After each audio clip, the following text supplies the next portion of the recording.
Greetings. Glory to God in the highest, and on earth, peace to people of goodwill. So this Facebook post that you see on your screen popped up in my newsfeed yesterday, and it makes a few different claims, and I'll share a link to the post in the description for anyone who might want to look over the post in its entirety. But I just wanted to make a very brief video which comments on the post's linguistic claims, right? The post makes linguistic claims and non-linguistic claims, but I want to focus on the linguistic claims in this very short video in the hopes of inviting more discussion, at least on that portion. So the post opens up by referring to European scholars who claim that KiSwahili comes from Arabic. Now, I honestly don't know of a single scholar who has ever made that claim. Now, as for my impression of what academic literature says about KiSwahili, something approaching an actual scholarly consensus, I'll attempt to touch on that ever so briefly in a moment. But for now, the portion of the post that I want to zero in on here reads as follows, quote, "KiSwahili, a Bantu language, is as much Semitic as Arabic is," end quote. And then a second portion shortly thereafter, which reads, quote, "unlike modern Hebrew, which is Yiddish," end quote. Now, the precise punctuation aside, the general idea in those excerpts is that KiSwahili is as Semitic as Arabic is, and this is supposedly not true of modern Hebrew, right? So apparently it's more Semitic than modern Hebrew, right? Now, first of all, I have to ask this question. How does one conclude that KiSwahili is as Semitic as Arabic is, right? Are we talking grammatically here? Are we talking in terms of vocabulary? Like, in what sense is that meant?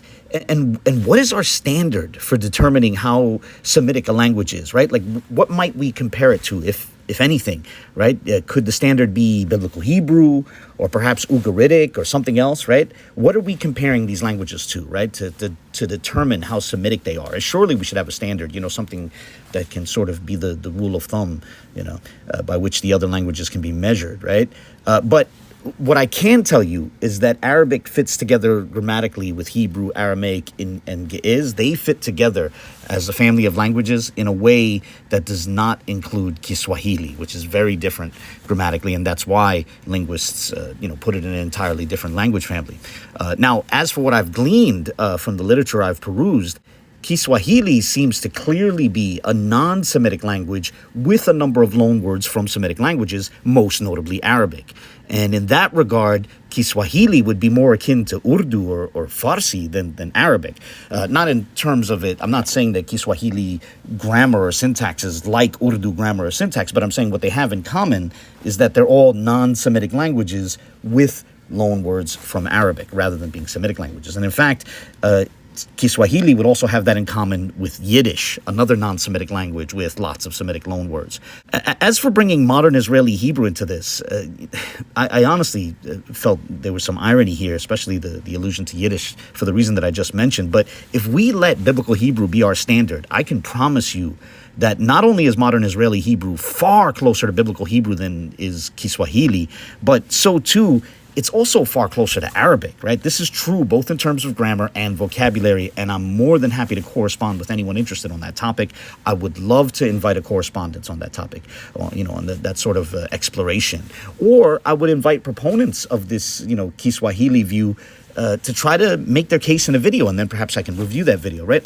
Without intending any disrespect, I'm honestly confident that any standard employed to try to establish the proximity of KiSwahili to Biblical Hebrew will wind up setting the bar so low that modern Israeli Hebrew could easily meet and exceed that standard, right? I'm confident that that's the way it's going to pan out if someone actually makes a meaningful attempt to present an argument.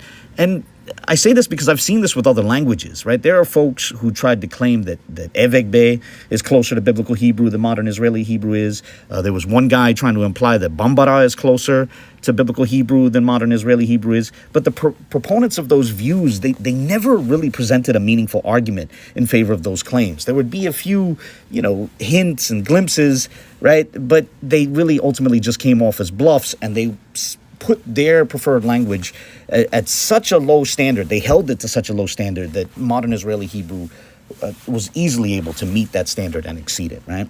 Now, the reality is that while modern Israeli Hebrew is indeed different from biblical Hebrew, it still remains the closest living language to biblical Hebrew, right? That's just a fact. And, but if you disagree, if you want to make the case that KiSwahili or some other language is somehow closer to biblical Hebrew, I would love to discuss that with you. I would love to look over your argument and, offer my thoughts. So basically, this video is intended to invite proponents of these sorts of views to present their case, right? Let's have a correspondence. We can do it on Facebook or some other platform you might prefer. And you can find my social media contacts in the description of my channel. Or perhaps you could present your case in a video, as I just mentioned, right? Make your case for your position. That's my invitation. That's my polite challenge to proponents of these sorts of stances, right? Present your argument, present your case, and let's discuss it. But with that, I'll close this video here. As always, I welcome any comments, questions, or criticisms, and I welcome that from anyone.